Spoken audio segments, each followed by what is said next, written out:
أعوذ بالله من الشيطان الرجيم بسم الله الرحمن الرحيم والعصر إن الإنسان لفي خسر إلا الذين آمنوا وعملوا الصالحات وتواصوا بالحق وتواصوا بالصبر صدق الله العظيم কি বলেন খুব বড় সূরা কোরআন কারীমের সর্বকনিষ্ঠ ছোট্ট একটি সূরা বিপুল সংখ্যক মুফাসসিরিনে কেরাম এই সূরাটিকে মক্কি সূরা হিসেবে তারা গণ্য করেছে। সূরাটির বৈশিষ্ট্য হচ্ছে কয়েকটি শব্দের মধ্যে আল্লাহ পাক এর অর্থ এবং ব্যাখ্যা এত বেশি, কয়েকটি শব্দের মধ্যে এই সূরাটি আল্লাহ নাযিল করেছেন, কিন্তু এর অর্থ আর ব্যাখ্যা এত বেশি যা একটা বিশাল গ্রন্থ রচনা হতে পারে। আমার তো মনে হয় যে সূরা ওয়াল আসর এটা যেন একটা ঝিনুকের মধ্যে আল্লাহ পাক আটলান্টিক মহাসাগর, প্রশান্ত মহাসাগর, সবগুলি মহাসাগর একটা ঝিনুকের মধ্যে আল্লাহ পুরি দিয়েছেন। মানুষের সাফল্য এবং কল্যাণ, তার ধ্বংস এবং সর্বনাশের পথ কোথায় তা এ কোরআন বলে দিয়েছে। সফলতা কিসে আসবে, ধ্বংস কিসে আসবে, এ কথা আল্লাহ কোরআনে বলে দিয়েছে। আমি আজকে এই সূরা বেছে নিলাম এই কারণে, আমরা চলছি ধ্বংসের দিকে। কোন দিকে যাচ্ছি বলেন না, কোন দিকে? আমার তো মনে হয় হেমিলেনের সেই বংশীবাদক যেন বাঁশি বাজিয়ে চলছে, আর গোটা জাতি তার পেছনে সমুদ্রে ডুবে মরার জন্য অগ্রসর হচ্ছে। বন্ধুগণ, আমি বলতে চাচ্ছি যে আজ আমরা সফলতা এবং ব্যর্থতা কিসে, লাভ আর ক্ষতি কিসে এটা বুঝতে পারছি না বলেই গোটা জাতির এই দুর্দিনে সূরা ওয়াল আসর এইটাই আমাদের আলোচনা করা উচিত বলে আমি মনে করি। এর মধ্যেই আল্লাহ পাক আমাদের লাভ, আমাদের ক্ষতি, আমাদের সাফল্য, আমাদের ব্যর্থতা এর মানদণ্ড নির্ণয় করে দিতে পারেন কে? কথা বোঝেন নাই? তাহলে বলেন না কে দিতে পারেন? সেই আল্লাহ রাব্বুল আলামিন, তিনি কোরআনকে দিয়েছেন, এই সূরা তিনি নাযিল করেছেন। ইমাম শাফি রাহমাতুল্লাহ আলাইহি বলেছেন, লোকেরা যদি এই ছোট্ট সূরাটি উপরে চিন্তা ভাবনা করে তাহলে একটা মানুষের জন্য এই সূরাটাই তার হেদায়েতের জন্য যথেষ্ট হয়ে যেতে পারে, আর কিছু লাগে না। এই ছোট্ট সূরাটি একটা মানুষের সম্পূর্ণ হেদায়েত হওয়ার জন্য যথেষ্ট।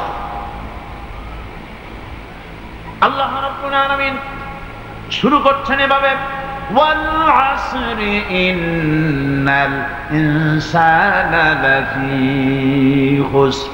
ওয়াল আসর, আসরের আগে একটা অ আছে। আরবি গ্রামার অনুযায়ী এই অটা হচ্ছে ওয়াও কাসমিয়া, এটা হচ্ছে শপথ। আল্লাহ কসম করছে। আপনারা খুব চিন্তা ভাবনা করেন, মাথা ঠান্ডা করে, কান এবং দিল, মন, মগজ সব এদিকে আপনারা গভীর মনোনিবেশ সহকারে যদি শোনেন তাহলে বুঝতে পারবেন আল্লাহ পাক শপথ করতেছেন, কসম করতেছেন। এটা কি সোজা ব্যাপার না বিরাট ব্যাপার? আমরাও তো কসম করি, কখন করি?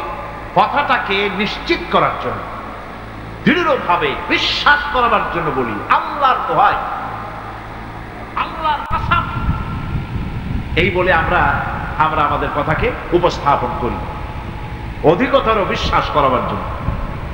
আল্লাহ পাক কসম করতেছেন, তবে আল্লাহর কসম আর আমাদের কসম এক না। আমরা কসম করি সবচাইতে যিনি বড়, মহানত্ব, বিরাটত্ব, শ্রেষ্ঠত্বের উপরে ভিত্তি করে আমরা কসম করি, যেহেতু আল্লাহ চাইতে মহান, বড়, শ্রেষ্ঠ আর কেউ নাই।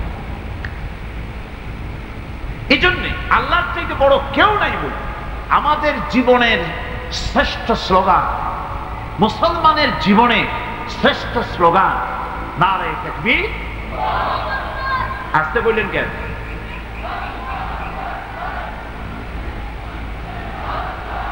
আল্লাহ হচ্ছেন বড়, তার থেকে বড় কেউ। আমি চিন্তা করি মাঝে মধ্যে, কিছু মনে নেবেন না, আমি মাঝে মধ্যে চিন্তা করি যে সমস্ত রাজনৈতিক দলের লোকেরা মুসলমান, আর রাজনৈতিক মত পার্থক্য থাকতেই পারে, যে কোনো দল করতেই পারে, কিন্তু এমন রাজনৈতিক দল আমি কেন করব মুসলমান হয়ে, যেই রাজনৈতিক দলের মিছিলে আর মিটিং এ আল্লাহু আকবার স্লোগান দেওয়া যাবে না? কারণ হচ্ছে, আমি যখন দুনিয়া এসেছিলাম, আপনি যখন দুনিয়া এসেছিলেন, আপনার আমার কানে কি শোনানো হয়েছে? কন্ত আযান শোনানো হয়েছে। দুনিয়ায় এসে আমি প্রথম কি শুনেছি? আল্লাহু আকবার, এটাই শুনেছি। আযানের প্রথম শব্দ কি? নামাজের প্রথম শব্দ কি? ইকামতের প্রথম শব্দ কি? জানাজা, জীবনের শেষ নামাজ, এটার প্রথম শব্দ কি? এটা শেষ শব্দ কি? তাহলে সিগনিফিকেন্সটা কি?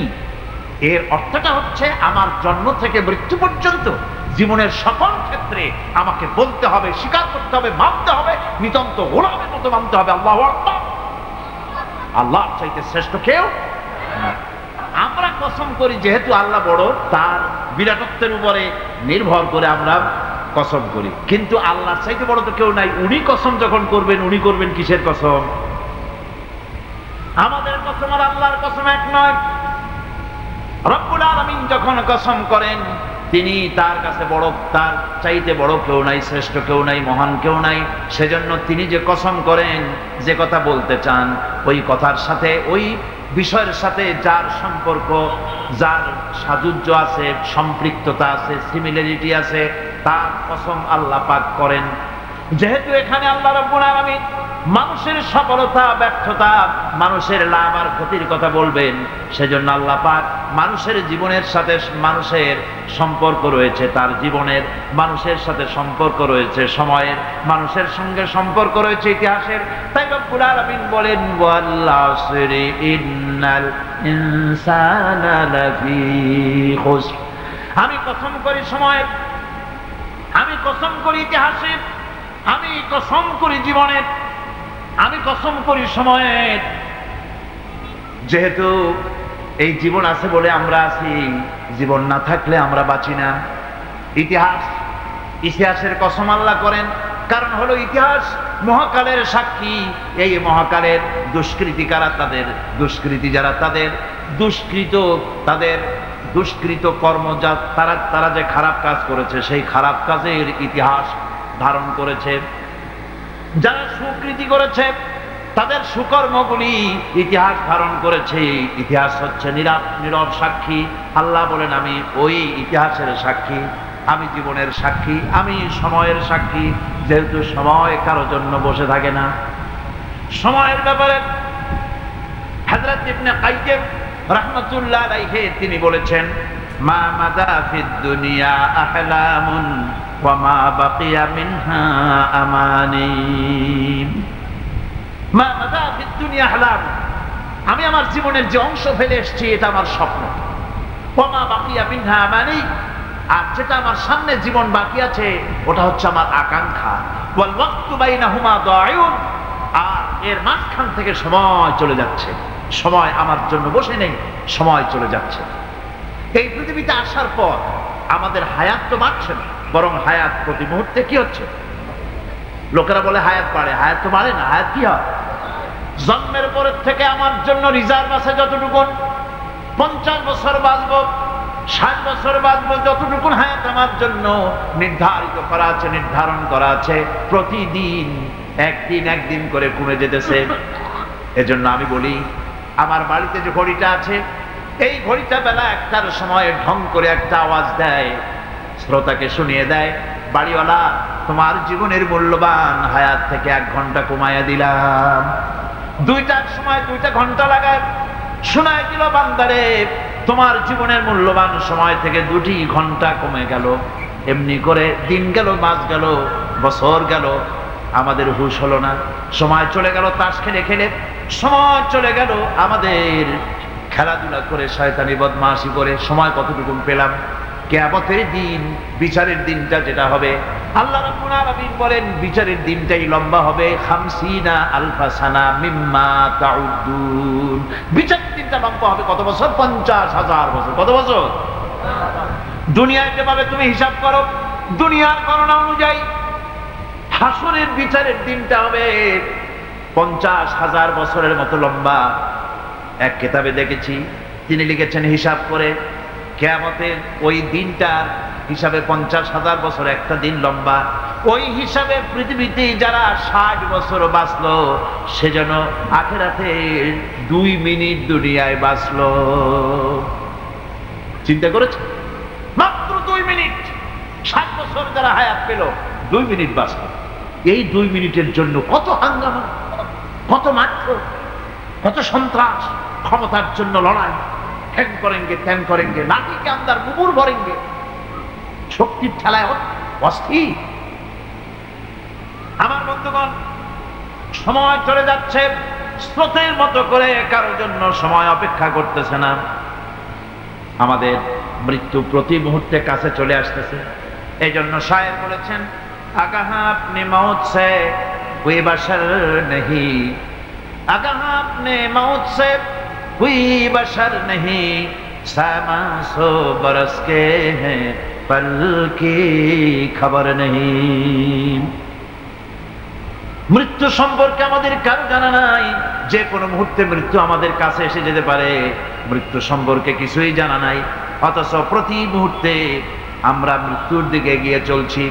মান সামান 100 বছর কি ধরে খাবো তাও জমা করে রেখেছি, কিন্তু এক মুহূর্তের খবর নাই। মাহফিলে এসেছি, বাড়ি যেতে পারবো নিশ্চয়তা নাই। আছে? বলেন আছে? আপনি বাড়ি যাও ভালো, বসেছেন, দাঁড়াতে পারবেন, এই নিশ্চয়তা আছে? নাই। সুতরাং সূরাটিতে সময়ের উপরে কসম করে মূলত সময়ের অপরিসীম গুরুত্ব সম্পর্কে আল্লাহ পাক মানুষকে বুঝাই দিতেছেন। সময়ের দাম দাও। আমাদের সময় চলে যায় গান শুনতে শুনতে, আশ্চর্য মলম বিক্রি করা দেখতে দেখতে, তাস পাশা খেলতে খেলতে সময় চলে যায়, কেউ খেয়াল করে না। সময় বলতে অতীত কালও হতে পারে, আবার বর্তমানও হতে পারে। আর বর্তমান কাল কোনো কালই না। বর্তমান কাল কোনো কাল নয়। প্রতি মুহূর্তে ভবিষ্যৎ এসে বর্তমান হয়, আর প্রতি মুহূর্তে বর্তমান কি হয়? অতীত হয়ে যায়। বর্তমান কাল বলে কোনো কাল নাই। প্রতি মুহূর্তে অতীত হয়ে যাচ্ছে। এই যে আমি মাহফিলে বসছিলাম প্রথম এসে, ওইটা কি এখনো বর্তমান আছে? এই যে বর্তমান কথা বলছি, এটা অতীত হয়ে যাচ্ছে। সুতরাং বর্তমান কাল নাই। আল্লাহ পাক আল আসরে সময়ের কসম করে বলছেন। যদি আমরা চিন্তা ভাবনা করি তাহলে আমরা লক্ষ্য করব আমাদের আসল মূলধন সময়। আসল মূলধন কি? জীবনের আসল মূলধন কি? সময়। ইমাম রাজি রহমাতুল্লাহ আলাইহি এই পর্যায়ে এক বুজুর্গের ব্যক্তির কথা তিনি আলোচনা করেছেন। তিনি বলেছেন যে একটা লোক, তিনি সূরা আল আসর এর ব্যাখ্যা তিনি বুঝতেছিলেন। ব্যাখ্যা এই মাথার মধ্যে ঘুরপাক খাচ্ছিল এর ব্যাখ্যা। একবার তিনি বাজারে ঢুকলেন, তারপরে তিনি শুনতে পেলেন বাজারের এক প্রান্ত থেকে একজন চিল্লায় বলতেছে, সেই ব্যক্তির উপরে রহম করো যার পুঁজি গলে যায়, সেই ব্যক্তির উপরে রহম করো যার পুঁজি গলে যায়। উনি চিন্তা করলেন পুঁজি এবার গলে কেমন? উনি দৌড়ে গেলেন, যায় দেখেন যে যে ব্যাটা চিল্লাচ্ছে সে হচ্ছে বরফ বিক্রেতা। কি বিক্রেতা? বরফ। বরফ আইস। এখন এই বরফ বিক্রেতা সে চিল্লায় বলতেছে, সেই ব্যক্তির পরে রহম করো যার পুঁজি কি গলে যায়। সূর্যের তাপ বাড়ছে আর বরফ গলে যাচ্ছে। সে বোঝাতে চাচ্ছে যে আমার এই বরফটা জমাট থাকা অবস্থায় তোমরা কেউ কেনো, যেহেতু আমার পুঁজি তো এর মধ্যে আমি ইনভেস্ট করেছি। এটা যদি পানি হয়ে যায় তো পানি তো কেউ কিনবে না, এটা তো যেখানে সেখানে পাওয়া যায়। বরফ পাওয়া যায় না বলেই তো আমি বরফ কিনে আনছি। তোমরা আমার প্রতি দয়া করো, তাড়াতাড়ি করে বরফটা কিনে নিয়ে যাও। ইমাম রাজি রহমাতুল্লাহ আলাইহি বলেন, বুজুর্গ ব্যক্তি চিৎকার মেরে বললেন, আল্লাহু আকবার, আমি কিন্তু এই বরফ বিক্রেতার ঘোষণার মধ্য দিয়ে সূরা আল আসরের তাফসীর আমি বুঝে ফেলেছি। তার মানে হলো বরফ বিক্রেতা যেভাবে বলতেছে সেই ব্যক্তির উপরে রহম করো যারা পুঁজি গলে যায়, আমারও তো একটা পুঁজি আছে, ওই পুঁজির নাম হায়াত। প্রতি মুহূর্তে আমার পুঁজি তো গলে যেতেছে, আমার পুঁজি তো গলে যায়, প্রতি মুহূর্তে কমে যেতেছে। আহারে, এই পুঁজি যে গলে গেল ধরে রাখতে পারলাম না, এই জন্য কিছুই তো করতে পারি নাই। সূরা আল আসরের ভিতরে মানুষের আয়ুষ্কাল দেওয়া হয়েছে বরফ গলে যাওয়ার মতো দ্রুত, সে আয়ু কমে যাচ্ছে। একে যদি নষ্ট করে ফেলা হয়, ভুল কাজে ব্যয় করা হয়, সেটাই হচ্ছে মানুষের মূল ক্ষতি। মানুষের মূল ক্ষতি। ব্যবসায় ক্ষতিগ্রস্ত হয়েছে, এটা মূল ক্ষতি নয়। স্বাস্থ্য হারাইছে, মূল ক্ষতি নয়। রাজনীতিতে ব্যর্থ হয়েছে, মূল ক্ষতি নয়। জীবনে মন্ত্রিত্ব হারাইছে, মূল ক্ষতি নয়। মূল ক্ষতি প্রতি মুহূর্তে সময় নষ্ট হচ্ছে, এটাই মূল ক্ষতি। ভাইরা, কিয়ামতের দিন জান্নাতীদের কোনো দুঃখ থাকবে না, সকলের দুঃখ থাকবে। জান্নাতীদের কোনো দুঃখ থাকবে না? থাকবে, থাকবে। জান্নাতীদের মনের মধ্যে একটা দুঃখই থাকবে। ভালো করে শুনুন, জান্নাতীদের মনের মধ্যে একটা দুঃখই হবে। তারা মনে মনে চিন্তা করবেন, আফসোস করবেন, আহারে যদি দুনিয়ায় বসে অমুক সময় বাসে বসেছিলাম, আজে বাজে চিন্তা করেছি, বাড়ির ড্রয়িং রুমে একা একা বসে বসে আজে বাজে চিন্তা করেছি, অমুক অমুক সময় খেলাধুলায় কাটাইছি। এই সময়গুলিতে যদি সুবহানাল্লাহ, আলহামদুলিল্লাহ, লা ইলাহা ইল্লাল্লাহ, আল্লাহু আকবার, এই তাসবিহ যদি পড়তাম, জিকির আজকার করতাম, জান্নাতের ভিতরে আরো নিয়ামত লাভ করতে পারতাম। সময়টা তো কাজে লাগাইলাম। মানুষের সবটা, মুমিনের সব কাজে সব। ওয়াকুলু লিন্নাসি হুসনা, মানুষের সঙ্গে ভালো ভালো কথা কও, মানুষের সঙ্গে হাসি মুখে কথা কও। একজনের সাথে হাসি মুখে কথা বললে আপনার একটা সদকা দেওয়ার মতো সমান সব আমল লেখা হয়ে গেল। ভালো ভালো কাম কর। বন্ধুগণ, সময় দ্রুত গতিতে চলে যাচ্ছে, মানুষের জীবন ক্ষতিগ্রস্ত হচ্ছে। ক্ষতি থেকে বাঁচতে পারবে চারটা গুণ, যার মধ্যে আছে, বাকি সব ক্ষতিগ্রস্ত হয়ে যাবে। আমার ভাইয়েরা, এই কথাগুলি বলে আল্লাহ পাক যেন এরকম একটা দৃষ্টান্ত দিলেন। আপনি যদি পরীক্ষার হলে গিয়া দেখেন, ছাত্ররা পরীক্ষা দিতেছে, পরীক্ষার জন্য নির্ধারিত সময় কতটুকু? 3 ঘন্টা। 3 ঘন্টা, 3 ঘন্টা। আপনি গিয়ে দেখলেন কোন একজন পরীক্ষার্থী পরীক্ষা দিতে গিয়ে আর একদিকে তাকায় আছে, আকাশের তারা গুনতেছে, অথবা সে গল্প করতেছে, অথবা পরীক্ষা বাদ দিয়ে আজে বাজে কিছু লিখতেছে। আপনি যেমন তাকে, ওই ছেলেটাকে আনবো না, গাফেল ছেলেটাকে ঘড়ির দিকে তাকায় বলেন, এই ছেলে ওই ঘড়ির দিকে তাকাও, দেখো তোমার সময় কিন্তু চলে যেতেছে, মাত্র 1 ঘন্টা, আর তুমি সময় নষ্ট করতেছো। আল্লাহ যেন স্নেহ পরবশে তামাম পৃথিবীর গোলামদেরকে, বান্দাদেরকে আঙ্গুল নির্দেশনা দিয়ে বলছেন, বান্দারা প্রতি মুহূর্তে তোর জীবনের মূল্যবান সময় চলে যেতেছে, প্রতি মুহূর্তে সময় যাচ্ছে। আর ইনসান, ইনসান বলতে শুধু মুসলমান না, ইনসান বলতে কি মুসলমান শুধু না, আল ইনসান মানব মণ্ডলী, বিশ্বের সমস্ত মানুষকে আল্লাহ বলছেন, হিন্দু, খ্রিস্টান, বৌদ্ধ, নাসারা, ইহুদি, মজুসি, মুসলমান, বিশ্বের সব মানুষকে আল্লাহ বলছেন। যেহেতু আল্লাহ স্রষ্টা, মানুষের ব্যাপারে সার্বিক কল্যাণময় কথা কে বলতে পারেন? কে বলতে পারেন? সে আল্লাহ রাব্বুল আলামিন বলছেন, সময় চলে যাচ্ছে, ও পৃথিবীর মানুষেরা। এই মানুষ বলতে আল্লাহ রাব্বুল আলামিন কোন ব্যক্তি, কোন গোষ্ঠী, কোন জাতিকে বলেন নাই, বলেছেন সমগ্র মানবতাকে। এর অর্থ হচ্ছে সূরাটিতে উল্লেখ্য 4টি গুণ যদি আমল করতে পারে লোকেরা, যেই ব্যক্তি করবে, যেই সমাজ করবে, যেই রাষ্ট্র করবে, যেই গোষ্ঠী করবে, যেই জাতি করবে, তারাই ক্ষতি থেকে বেঁচে যাবে। আর যারা করবে না, তারা ক্ষতিগ্রস্ত হবে। কি হবে বলুন? এখন আল্লাহ পাকের কথা শুনুন। আল্লাহ পাক বলছেন, ওয়াল আসরি ইন্নাল ইনসানা লাফি খুসর। খুসরিন, এই যে খাসারা, এই শব্দটা হচ্ছে আবিধানিক অর্থে ক্ষতি হচ্ছে লাভের বিপরীত। লাভের বিপরীত কি? ক্ষতি। নাফা, এই নাফার বিপরীত কি? নোকসান। খাসারাটা নোকসান বলা হয়, পুঁজি 50,000 খাটাইছিলাম, লাভ করতে পারি নাই, পুঁজি ঠিক আছে, এটাকে বলা হয় নোকসান। এটাকে কি বলা হয়? নোকসান। কিন্তু আমি পুঁজি খাটিয়েছিলাম 50,000 টাকা, লাভ তো হয়ই নাই, পুঁজিও চলে গেছে, আমও গেছে, সালাও গেছে, আমও নাই, সালাও নাই। এইটারে আরবিতে কি বলা হয়? খাসার, দেউলিয়া। দেউলিয়া হয়ে গেছে। দেউলিয়াটা বোঝেন ভালো আপনারা, দেউলিয়া হয়ে গেছে। কোরআন লাভ বা সাফল্যের ধারণা যেমন নিছক পার্থিব নয়, সমৃদ্ধির কথা শুধু পার্থিব নয়, জন্ম থেকে শুরু করে মৃত্যু পর্যন্ত। কোরআনের লাভের কথা যখন বলা হয় তখন জন্ম থেকে মৃত্যু পর্যন্ত, আখিরাত পর্যন্ত, কিয়ামত পর্যন্ত, ক্ষতিটাও জন্ম থেকে শুরু করে মৃত্যু পর্যন্ত, কিয়ামত ক্ষতিটাও। এই ক্ষতি থেকে বাঁচাবার জন্য কোরআনে কারিমে বিভিন্ন জায়গায় এই খাসারা শব্দ ব্যবহার করা হয়েছে। আল্লাহ রাব্বুল আলামিন বলছেন, ওয়ামান খাফফাত মাওয়াজিনুহু ফাউলাইকাল্লাযীনা খাসিরু আনফুসাহুম বিমা কানু বিআয়াতিনা ইয়াযলিমুন।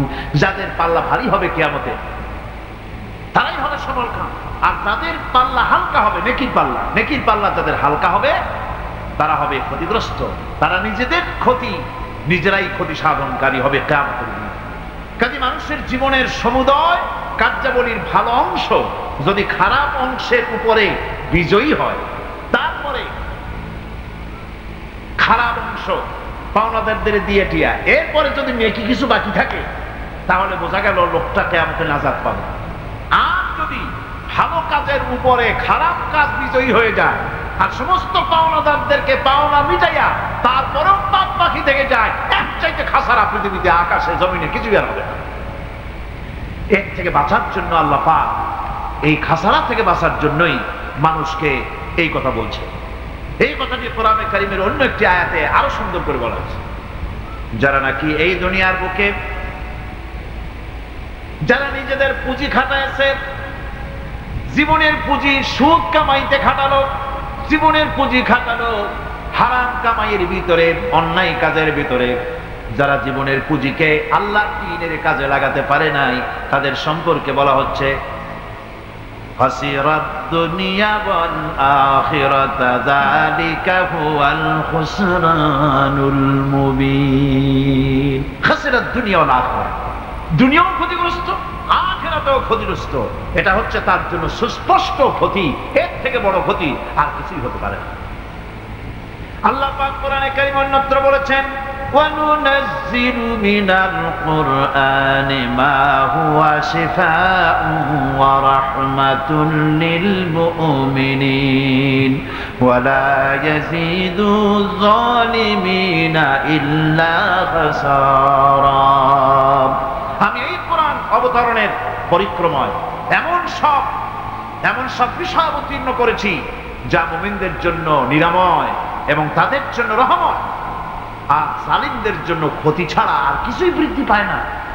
জালিমদের জন্য ক্ষতি বৃদ্ধি পায়, আর যারা মুমিন তাদের জন্য এর মধ্যে নিরাময় আছে, এর মধ্যে রহমত আছে।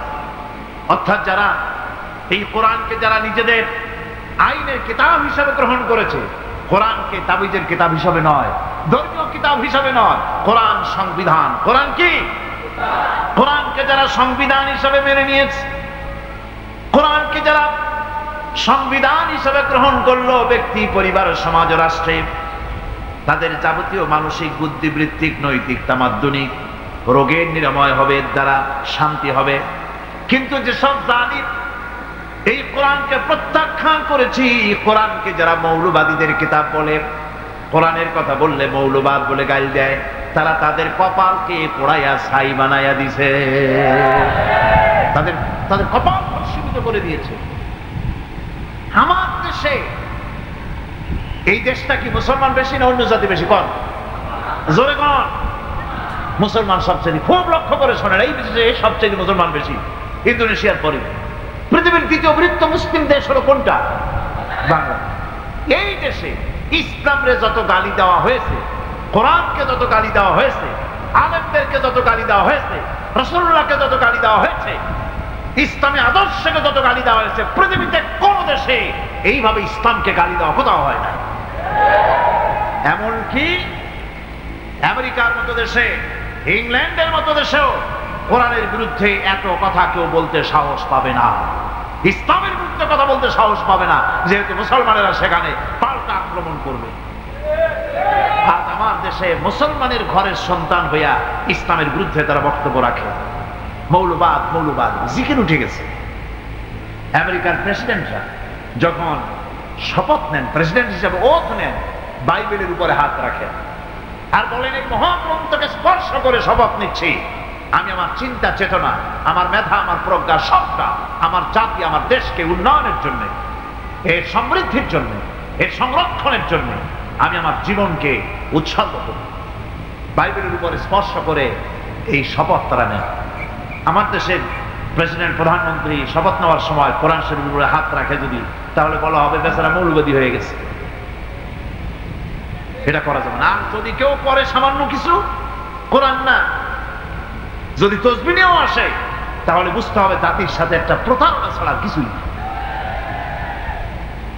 কাজেই ধর্মের প্রতি আকর্ষণ একটা ভিন্ন জিনিস, সেই জিনিসকে ছেড়ে যারা দেয় তারাই ক্ষতিগ্রস্ত হয়, আর যারা ধরে রাখে তারা দুনিয়ায় ক্ষতিগ্রস্ত হয় না। আল্লাহ পাক এখানে রাসূল করিম সাল্লাল্লাহু আলাইহি ওয়াসাল্লামের একটি হাদিস প্রণিধান করল কোরআনের ব্যাপারে। হুজুর বলেছেন, আল কোরআন হুজ্জাতুন লাকা ওয়া আলাইক।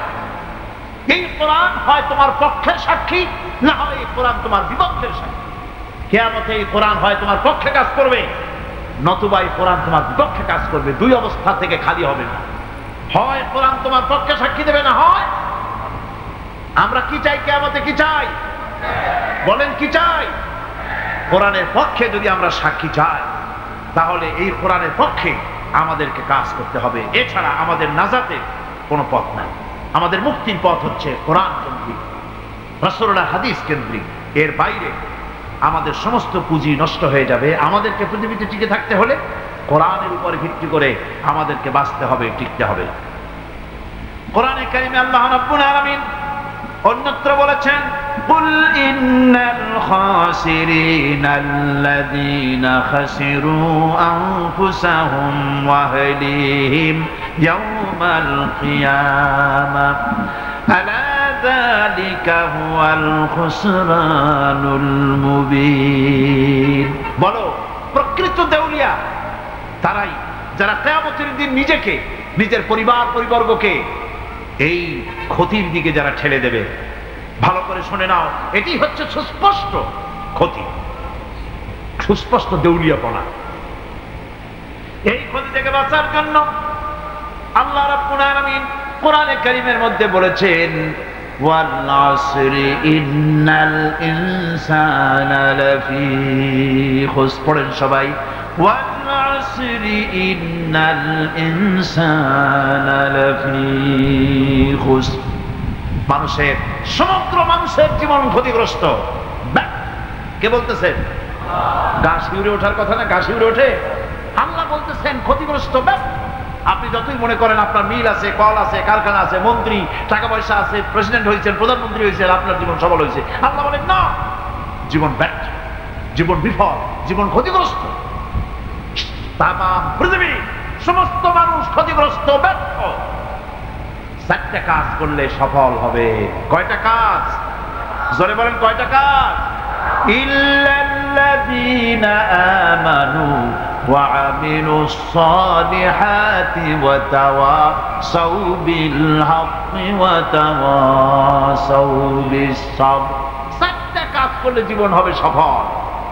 এই ব্যর্থতা থেকে, এই ক্ষতি থেকে যদি বাঁচতে চাই কিনা? কারা কারা চাই? দেখাই তো হাত। কারা কারা চাই? ক্ষতির হাত থেকে বাঁচতে চাই কারা? আলহামদুলিল্লাহ, হাত নামান। ক্ষতির হাত থেকে যারা বাঁচতে চান, আল্লাহ রাব্বুল আলামিন তাদের জন্য ফর্মুলা পেশ করেছেন, ইল্লাল্লাযীনা আমানু ওয়া আমিলুস সালিহাতি ওয়া তাওয়াসাউ বিল হাক্কি ওয়া তাওয়াসাউ বিস সাবর। আল্লাহ পাক বলেন, চারটি কাজ করলে জীবন সফল হয়ে যাবে। কয়টা কাজ? চারটা কাজ করলে জীবনটা সফল হয়ে যাবে। এক নম্বরে ঈমান। এক নম্বরে কি? ঈমান। এটাই হচ্ছে ফাউন্ডেশন। ক্ষতি থেকে বাঁচার জন্য প্রথম যে গুণটি, সেটির নাম হচ্ছে ঈমান। ইসলামে ঈমানের স্থান সর্বপ্রথম, তারপরে হচ্ছে ইসলাম। ঈমান আগে, তারপরে কি? ইসলাম। ইসলাম হচ্ছে বীজ, ঈমান হচ্ছে বীজ, আর ইসলাম হচ্ছে চারা, গাছ। এটা হচ্ছে ভিত্তি। এই ভিত্তিকে সর্বপ্রথম মজবুত করতে হবে, ইমানের ভিত্তি। ইমানের ভিত্তি দুনিয়ায় ইমানের আহ্বান জানাবার জন্যই আল্লাহ রাব্বুল আলামিন সমস্ত নবী এবং রাসূলদেরকে পৃথিবীতে পাঠিয়েছেন ইমানের আহ্বানের জন্য। দুনিয়ার সমস্ত নবীদের দাওয়াত ছিল ইমানের দাওয়াত। কিসের দাওয়াত? এই ইমানের দাবিটা আসছে, এই দাওয়াতটা এসেছে আল্লাহর কাছ থেকে। কার কাছ থেকে? দেখুন, পৃথিবীর ভিতরে কোন নবীদের কথার সাথে আরেকজন নবীর কথার কোনো বৈপরীত্য হয় নাই। সমস্ত নবীদের কথা একরকম ছিল। কয় রকম? একজন নবীর সঙ্গে তার বক্তব্যের সাথে আরেকজন নবীর বক্তব্যের কোনো গুণগত মৌলিক কোনো পার্থক্য ঘটে নাই, অসঙ্গতি হয় নাই। কারণ নবীরা আম্বিয়া আলাইহিমুস সালাম নিজেরা বানিয়ে কথা রচনা করে তারা মানুষের সামনে পেশ করে নাই। সমস্ত নবীদের কাছে যত দাওয়াত এসেছে একটা অফিস থেকে এসেছে। সে অফিসটা হচ্ছে কার? আল্লাহ রাব্বুল আলামিনের। তাই দুনিয়ার সমস্ত পয়গম্বরদের দাওয়াত ছিল লা ইলাহা ইল্লাল্লাহ, লা ইলাহা ইল্লাল্লাহ, লা ইলাহা, লা ইলাহা ইল্লাল্লাহু মুহাম্মাদুর রাসূলুল্লাহ। এটাই ছিল সমস্ত নবীদের দাওয়াত। কোরআনে কারীম তার ধারক এবং বাহক সম্পর্কে বলে যে তিনি যে দাওয়াত দিয়েছেন সে দাওয়াতটা হলো ঈমানের দাওয়াত। আমাদের নবী তিনি এসে যে দাওয়াত দিয়েছেন সে দাওয়াতটা কিসের? কোরআনে কারীম বলছে রব্বানা ইন্নানা সামি'না মুনাদিয়ান ইউনাদি লিল ঈমান। হে আমাদের রব, নিশ্চয়ই আমরা এমন একজন আহ্বায়কের আহ্বান শুনেছি যিনি আমাদেরকে ঈমানের দাওয়াত দিয়েছেন। এমন কোন পয়গম্বর নাই দুনিয়ায় যিনি ঈমানের দাওয়াত দেন নাই। সকলেই ঈমানের দাওয়াত মানুষের সামনে, বিশ্ববাসীর সামনে পেশ করেছেন। কোরআনে হাকিম স্পষ্ট একটা সীমারেখা দুনিয়ার মানুষের সামনে পেশ করে পৃথিবীর মানুষগুলিকে দুটি শ্রেণীতে বিভক্ত করে দিয়েছে। একটি হচ্ছে ঈমান পোষণকারী, আর একটি হচ্ছে অবিশ্বাসী। একটা ঈমান পোষণকারী আর একটা অবিশ্বাসী। ঈমান পোষণকারীরা সত্যশ্রয়ী, তারা হচ্ছে জ্ঞান এবং নূরের সম্পদে সমৃদ্ধ। আর তৃতীয় দলটি হচ্ছে কাফের, জালিম, মূর্খ। তারা হেদায়েতের রাস্তা তাদের জন্য অবরুদ্ধ। কোরআনে কারীম এই দুইটি দল সম্পর্কে উল্লেখ করতেছেন মাসালুল ফারিকাইনি কাল আ'মা ওয়াল আসাম্মি ওয়াল বাসীরি ওয়াস সামিঈ হাল ইয়াস্তাবিয়ানি মাসালান আফালা। কোরআন শরীফ বলছে হাল ইয়াস্তাবিয়ানি মাসালান আফালা তাযাক্কারুন। দুইটি শ্রেণীতে আল্লাহ পাক ভাগ করে দিয়েছেন। একটা শ্রেণী হচ্ছে অন্ধ, বোবা, বধির। আরেকটি যারা শুনতে পায়, চোখে দেখতে পায়। এই দুটি কখনো এক নয়, সমান নয়। এই দুটির রাস্তা আলাদা। কাফেরের রাস্তা আর ইমানদারদের রাস্তা সম্পূর্ণ ভিন্ন।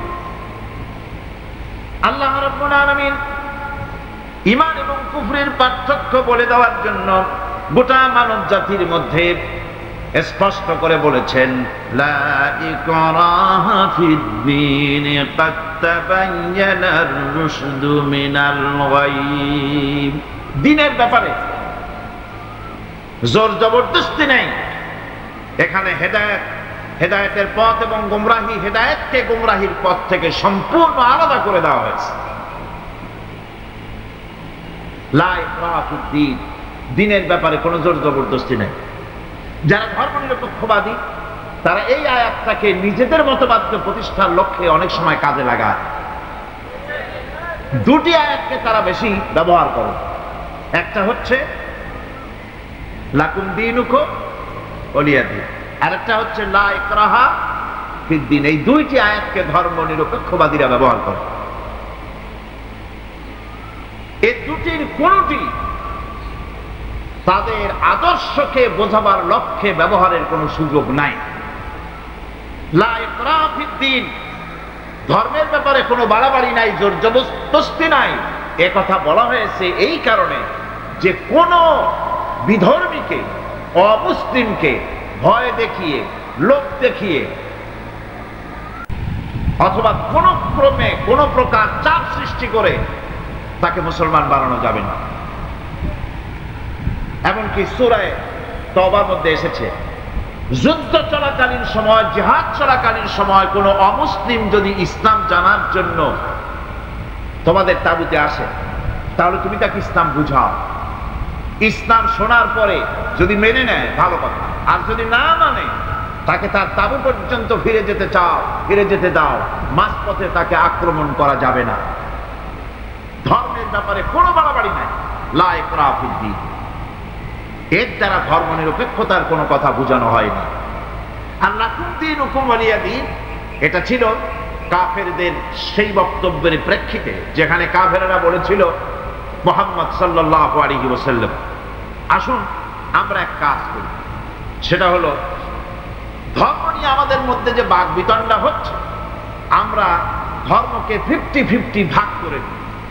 কিছুদিন আমরা গিয়া আপনার আল্লাহরে সেজদা দেই, আর কিছুদিন আপনারা আমাদের মূর্তিগুলিকে প্রণাম করুন। এই প্রস্তাব যখন রাখল, আল্লাহ রাব্বুল আলামিন সূরা কাফিরুন অবতীর্ণ করে দিলেন, কুল ইয়া আইয়ুহাল কাফিরুন লা আ'বুদু মা তা'বুদুন। হে কাফেরেরা, হে অবিশ্বাসীরা, নবী আপনি বলুন, হে অবিশ্বাসীরা, তোমরা যার ইবাদত করো আমরা তার ইবাদত করি না, আবার আমরা যার ইবাদত করি তোমরাও তার ইবাদত করো না। সুতরাং লাকুম দীনুকুম ওয়ালিয়া দীন, সুতরাং তোমাদের দিন তোমাদের জন্য, আমাদের দিন আমাদের জন্য।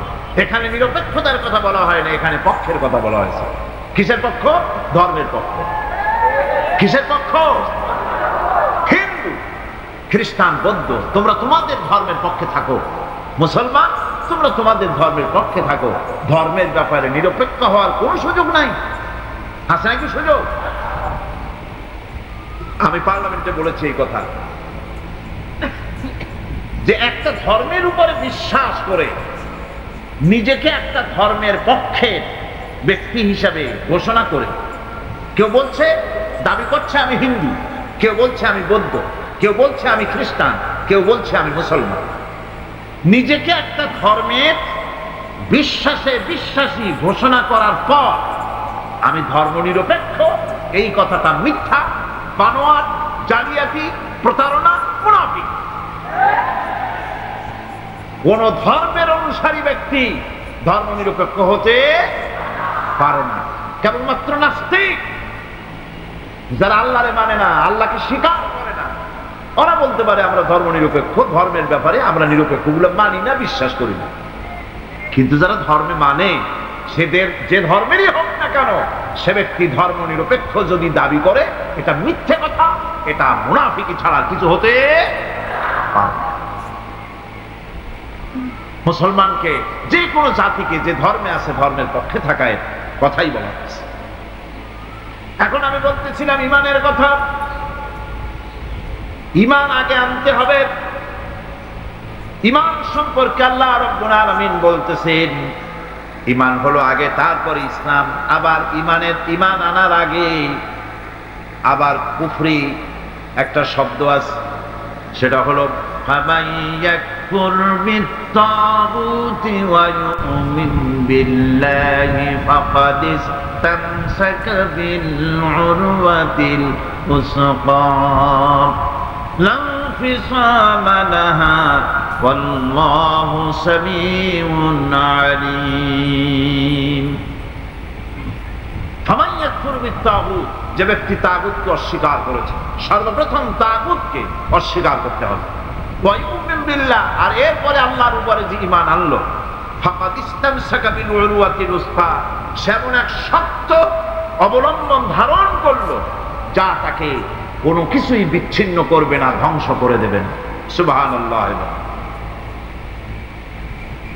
এখন সত্যিকারের ঈমানদারের পরিচয়টা কি? কোরআনে কারীম সত্যিকারের ঈমানদারের পরিচয় এভাবে পেশ করতেছে, ইন্নামাল মুমিনুনা আল্লাযীনা আমানু বিল্লাহি ওয়া রাসূলিহি সুম্মা লাম ইয়ারতাবু وجاهدوا بأموالهم وأنفسهم في سبيل الله أولئك هم الصادقون। ঈমানের দাবিতে সত্যবাদী কারা?